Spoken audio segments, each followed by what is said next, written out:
Hey and welcome back to Neverwinter with Aragon. So we finally have announced the new lockbox is coming, the Earth Mote Lockbox. This will have a new companion and a new mount. Very oddly, it's coming Sunday, January the 12th. I'm not sure why this is the case. Very out of the ordinary, but perhaps that's what the new dev team wants to do. Additionally, this dev post is a little bit different than the normal and also unfortunately being pretty vague. But yes, this new alligator supposedly will strike terror in your enemies while bolstering your own resilience. It's going to have the combat power, a ground-shaking AoE attack that strikes fear in your foes, reducing their damage output for a brief time, and you'll simultaneously gain a temporary boost to your max HP, with then the equip power gaining a surge to max HP and power for 10 seconds when you are struck, and so in their words should be an ideal companion for adventurers who thrive in the heat of battle. But yeah, that's all we get. Literally all the info they're providing via the blog,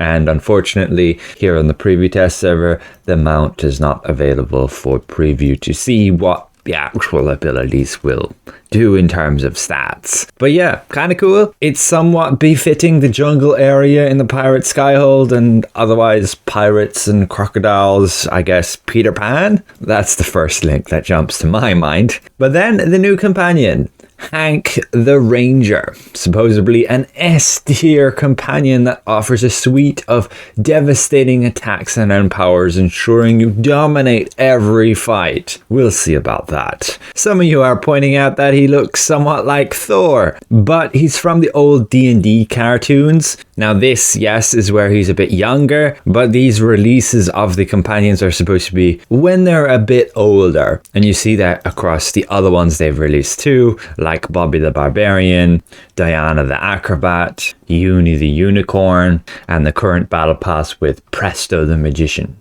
But actually looking at the details of his abilities, he's going to have some attack powers that fires a powerful energy arrow that explodes in a small AoE, dealing significant damage, multi-shot, releasing a cone of piercing arrows, striking all targets within range, and then rain of arrows, calling down a deadly barrage in a circular area, damaging enemies over time and inflicting a bleeding effect. So from what we can tell here, the companion is going to be a mix of single target and multi-target damage, which usually bodes ill for their effectiveness in either scenario. But who knows? He could be, as they claim, an S-tier companion that dominates in every fight, meaning he'll be completely broken and dominant in terms of any other choice. But that's unlikely, at least if the dev team tries to stick to what the previous dev team were trying to do. Get balance across the different companions. But then yes, he does have an enhancement. It's just going to be precision, boosting your own critical strike, your companion's critical avoidance,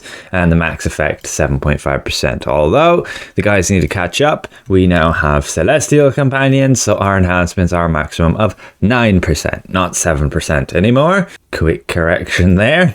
And the utility effect, which should be your companion equip power, should just give you a bunch of combined rating like any other companion bonus, 900 on celestial, and it will have the ability to cause your target to bleed for sustained damage over time on encounter power hits. That just seems like the were-rat thief with 25% on encounter power use. You poison your target, dealing magnitude damage over time. And there are a few others like the Tomb Spider as well, but with stat caps gone to 120%, those are hard to fit these days. It will really depend how effective that is. And ultimately, the Earth Mote Lockbox will continue the tradition to deliver impactful rewards to enhance your adventures. It will require an enchanted key to open and will follow the standard reward structure. So no different to, say, the Psionic Lockbox in terms of all the other rewards. Just the top two, switching out for the new ones. Be aware this lockbox will no longer be available, it won't drop by killing enemies, and it won't be available on the bazaar anymore. So be sure to stock up on some of these if you're still hoping to get those rewards from it, or even to just sell these down the road when they get expensive because they are a limited time item. They pretty much never return older lockboxes so far. Who knows, the new dev team might change that up. And what do I mean by new dev team? Well, Deca Games. It has been stated Brett Norton is now actually gone. He's no longer working at Cryptic Studios, which is very unfortunate, and I highly appreciate all of the work he has done over the past few years on the game. It was tremendous help, especially the communication, and I think a lot of classes did benefit by the adjustments that he implemented, at least clearing up how the abilities work, getting rid of some of those hidden bugs. That's not to say there still aren't some, but it's at least in a lot better state than it was before.